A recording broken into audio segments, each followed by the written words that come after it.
성탄 인사를 그래도 나눠야 되겠습니다. 메리 크리스마스. 네, 좌우에 계신 분들, 앞뒤에 계신 분들 다시 한번 메리 크리스마스. 네. 조슈아 리브맨이라고 하는 사람이 쓴 피스 오브 마인드라고 하는 베스트셀러가 있습니다. 거기 나오는 이야기 가운데 어떤 청년에게 가장 원하는 것이 무엇이냐고 물었습니다. 그는 첫째는 건강이고, 둘째는 사랑이고, 셋째는 재물이고, 넷째는 아름다움이고, 그 뒤로 계속 원하는 것들이 이제 리스트로 나오는 겁니다. 원하는 게 너무 많은 거예요. 그때 한 지혜로운 신앙인이 이렇게 충고를 합니다. 청년, 마음의 평화가 없이는 이 모든 것들을 즐길 수가 없어.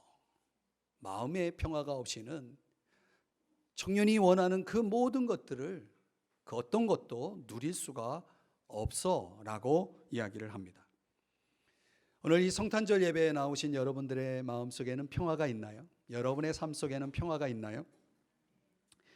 평화의 왕이신 예수님이 역사 속에 등장하던 그 밤에 천사들의 노래가 있었습니다. 누가복음 2장 14절 말씀인데 우리 한번 이 말씀을 같이 한번 읽어볼까요? 시작. 지극히 높은 곳에서는 하나님께 영광이요 땅에서는 하나님이 기뻐하시는 사람들 중에 평화로다. 아멘. 우리가 주님의 은혜를 입을 때 우리 마음속에 임하는, 우리가 마음속에서 경험하는 그 평화라고 하는 것은 얼마나 놀라운지 저와 여러분은 이미 경험한 사람들입니다. 성 어거스틴은 이런 고백을 했습니다. 우리가 당신의 품에 돌아와실 때까지는 내 마음속에 내 안에 평안이 없었습니다.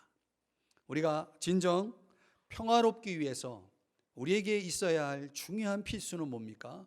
우리 예수님, 평화의 왕이신 예수님이 있어야 한다는 것입니다. 로마서 5장 1절의 말씀도 한번 같이 읽어볼까요? 시작.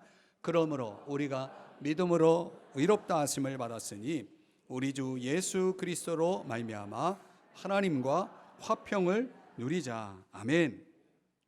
평안이라고 하는 것은요, 한 영혼이 죄의 문제를 해결하고 예수 그리스도를 나의 구주와 주님으로 모셔드릴 때에 주어지는 은혜다라고 하는 것입니다. 그래서 오늘 로마서 5장 1절 읽은 대로 하나님과 화평을 누리자라고 말씀을 합니다. 영어로는 have peace with God입니다. 그러니까 우리가 평화를 소유하기 위해서는 with, 함께 해야 될 어떤 존재가 있어야 한다는 거죠. 그분은 우리가 믿는 주님, 우리 하나님, 하나님이 함께하는 자, 하나님이 임재하시는 곳에 하나님의 평화가 있을 것을 말씀하고 있습니다. 그 갈릴리 바다 풍랑 속에서 제자들이 소란을 떨고 있을 때 여러분 아십니까? 예수님은 고물에 베개 삼아서 누워서 평안히 쉬고 있었다는 것입니다. 우리 예수님이 주시는 평안이라고 하는 것은 절대적인 평화입니다. 어떤 곳에도 흔들림이 없는 그런 평화라는 사실입니다. 그래서 우리 그리스도인들의 삶을 한마디로 정의하면 평화를 가진 자들, 평화를 가진 자들이다 이렇게 말할 수 있습니다. 빌립보서 4장 6절 7절의 말씀에 보면은 중간부터 보면은 하나님께 아뢰라 그리하면 그 다음부터 같이 모든 지각에 뛰어난 하나님의 평강이 그리스도 예수 안에서 너희 마음과 생각을 아멘. 아멘. 여러분 평화, 하나님이 주시는 평강이 우리의 마음과 생각을 지켜주신다라고 말씀을 하고 있는 것입니다. 이게 우리 예수 믿는 사람들, 우리 그리스도인들에게 주어진 은혜인 것입니다. 주님의 은혜 속에 들어온 저와 여러분이 이제 이 평화를 누리는 것이 당연한 것입니다. 그러나 실제로 우리 삶 속에서 보면 이 평화를 제대로 누리지 못할 때가 얼마나 많죠.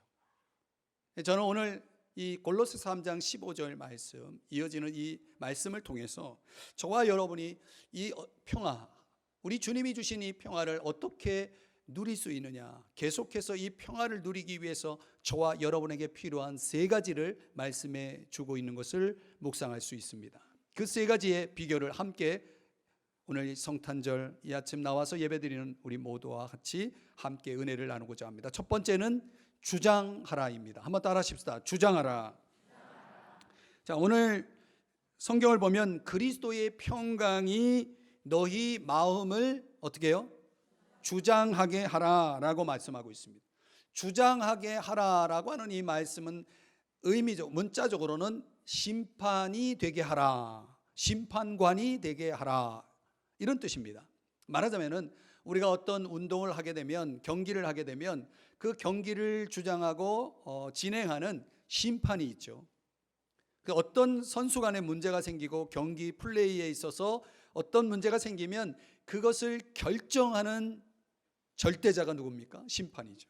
심판이 결정하는 대로 경기는 진행이 되어지는 것입니다. 그 어떤 문제를 해결함에 있어서 심판은 그래서 필요한 것이죠. 자, 이 원리대로 우리가 무엇이 되었든지 간에 저와 여러분이 살아가면서 겪는 모든 결정들, 모든 문제들의 기준이, 심판이 누구라고요? 평화가, 그리스도의 평강이 심판이 되는 것입니다. 그 평강이라는 심판이 결정하는 대로 따라야 됩니다.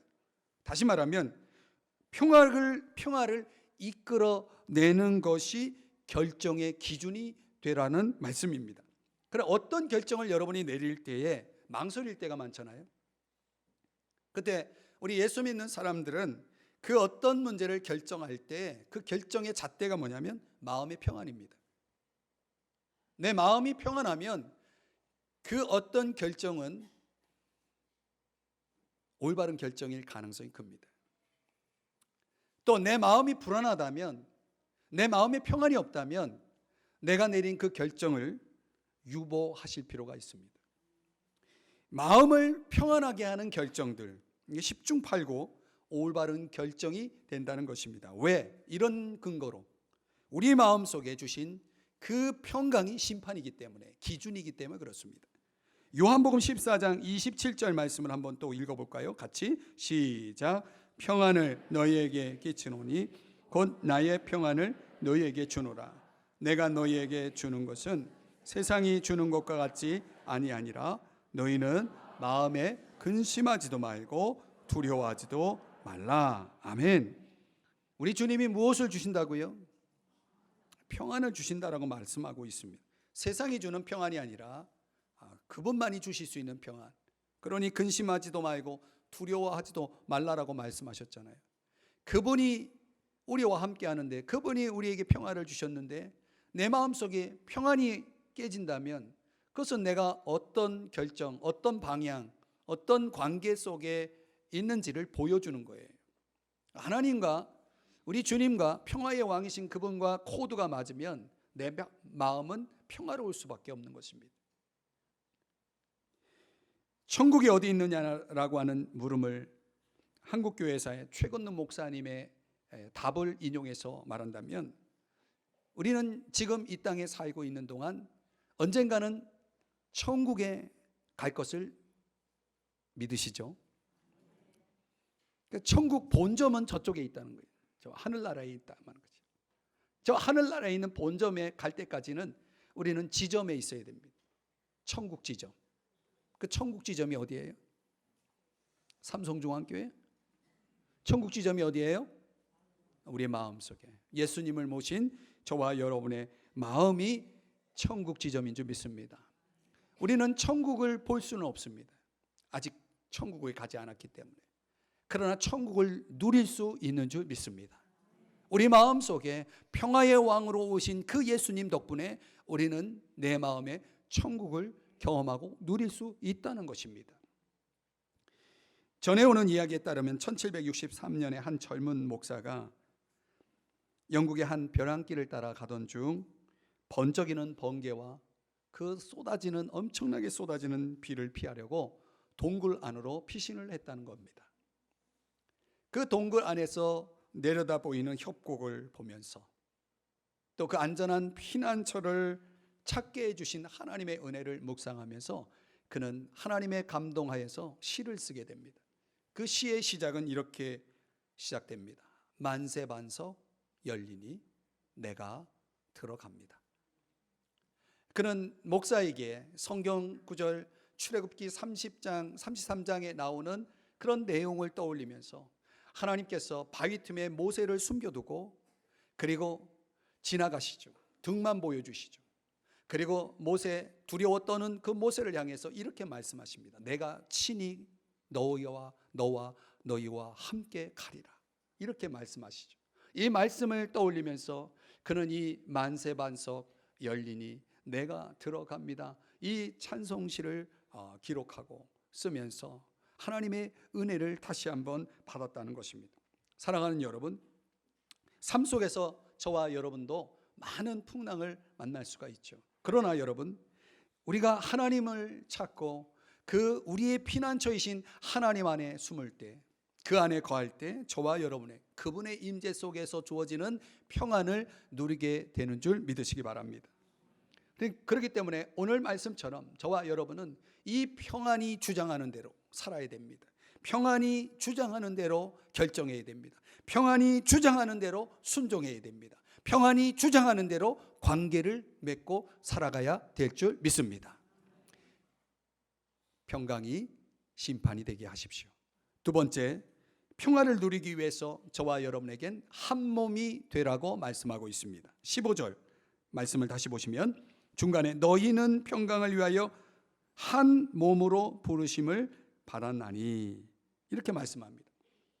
그리스도의 평강이 내 마음을 지배할 때 우리는 하나님 나라를 경험합니다. 하나님의 통치 속에 살아가게 되죠. 그 하나님의 나라, 하나님의 통치는 내 안에서만이 아니라 우리 안에서 이루어진다는 사실을 여러분들이 이해할 필요가 있습니다. 적어도 우리가 평화를 누릴 때에 이 평화는 관계 속에서의 평화를 포함하고 있다는 것입니다.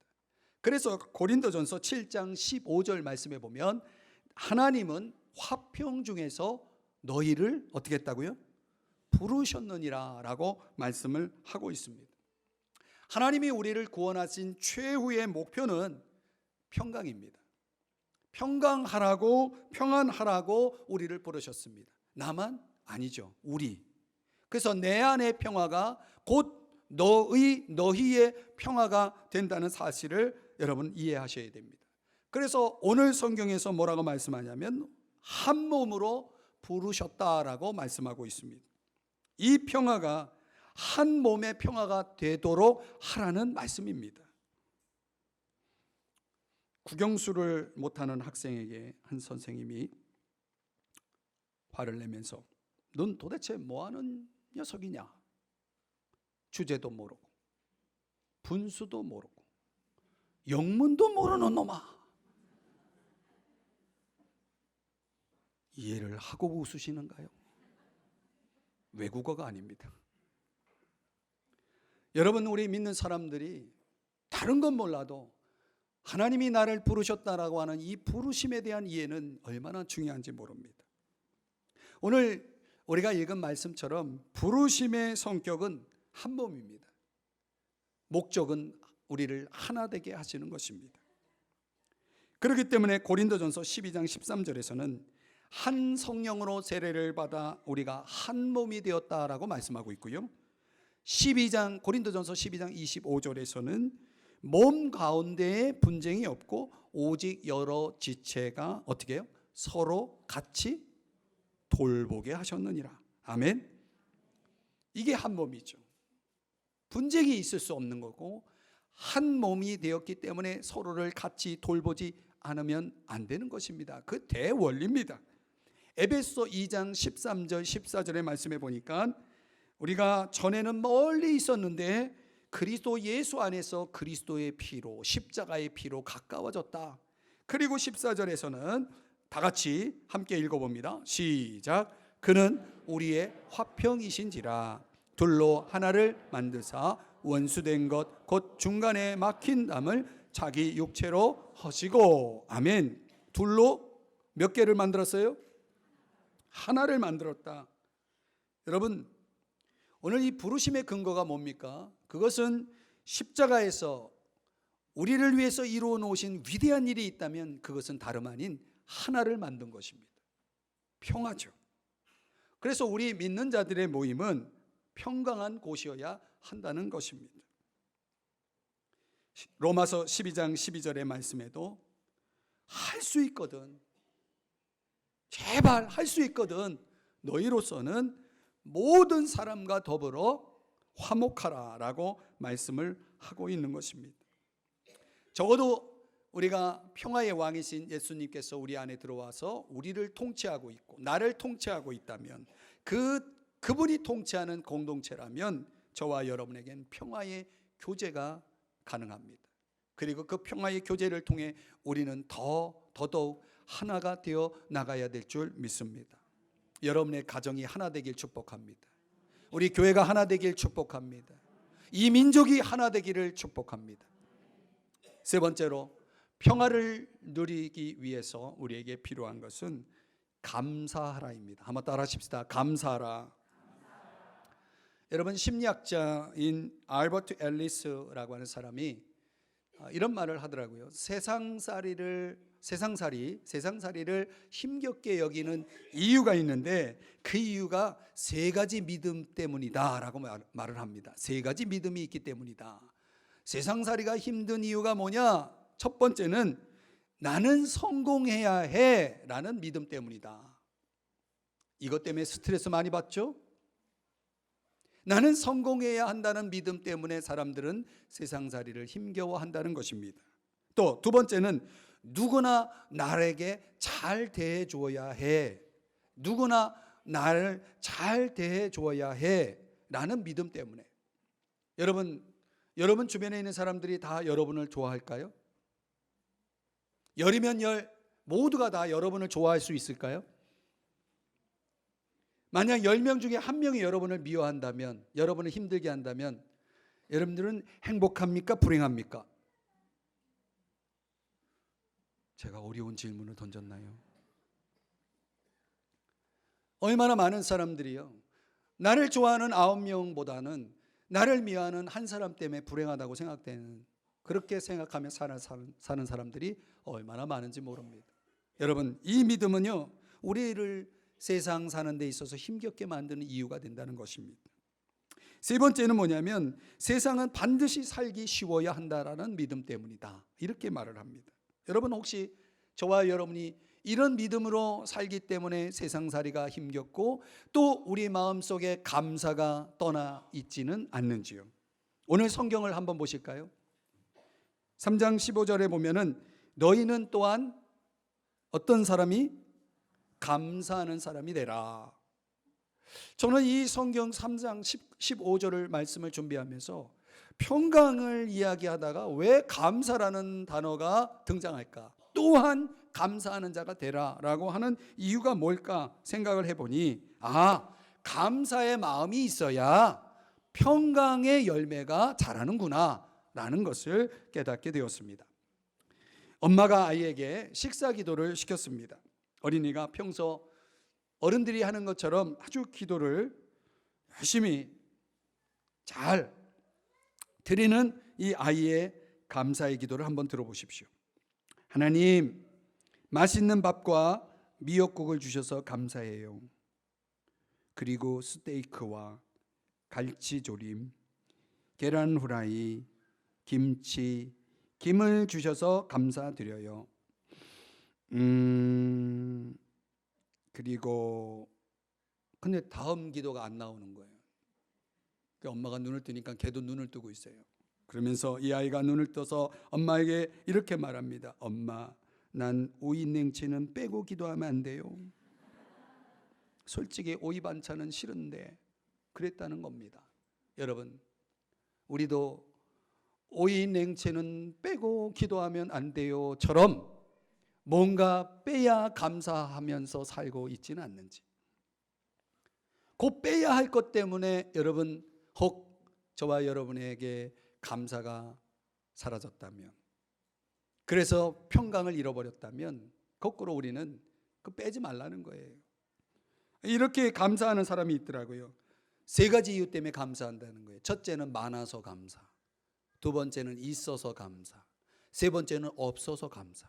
그 내용이 뭔가 했더니 읽을 책이 많아서, 부를 노래가 많아서, 배울 것이 많아서, 기도할 것이 많아서, 기도해 줄 사람들이 많아서 하나님께 영광 돌릴 일이 많아서 감사합니다. 그러더니 먹을 것이 있어서, 잠자리가 있어서, 매일 할 일이 있어서, 사랑하는 가족이 있어서, 섬기는 교회가 있어서, 일할 건강이 있어서, 구원의 은혜가 있어서, 죽음의 천국의 소망이 있어서 감사합니다 하더라고요. 그 다음에 원수가 없어서, 죽을 병이 없어서, 마음의 분노가 없어서, 절망이 없어서, 영원한 저주가 없어서 감사합니다. 사랑하는 여러분, 없어도 감사가 되네요.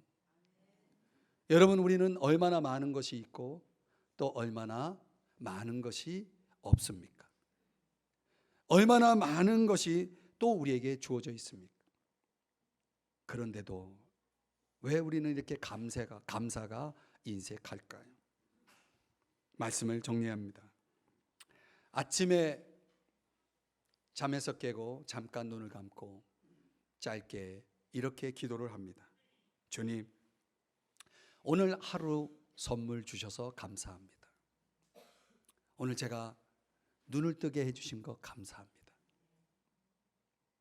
그리고 기도를 마치고 살며시 눈을 뜨면 여러분 아십니까? 찬란한 하루가 열린다는 사실을.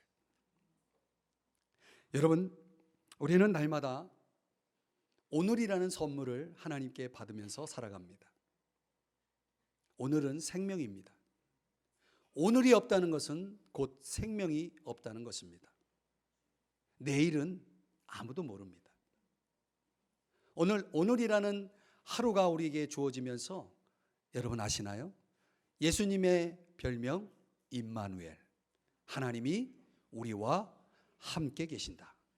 그 주님이 우리와 함께 한다면, 그리고 그분이 우리의 삶을 평강으로 주장해 주신다면, 그분이 우리를 부르신 그 부름의 목적을 따라 우리가 평강의 교제 속에서 살아갈 수 있다면, 또 우리의 마음속에 부어주신 그 놀라운 은혜를 떠올리며 하나님 앞에 감사의 고백을 드릴 수 있다면, 오늘 우리의 매일이 메리 크리스마스가 된다는 사실 아십니까? 저는 오늘 이 성탄절에 나와서 예배드리는 여러분의 삶이 날마다 메리 크리스마스가 되기를 주의 이름으로 축복합니다. 메리 크리스마스. 기도하겠습니다.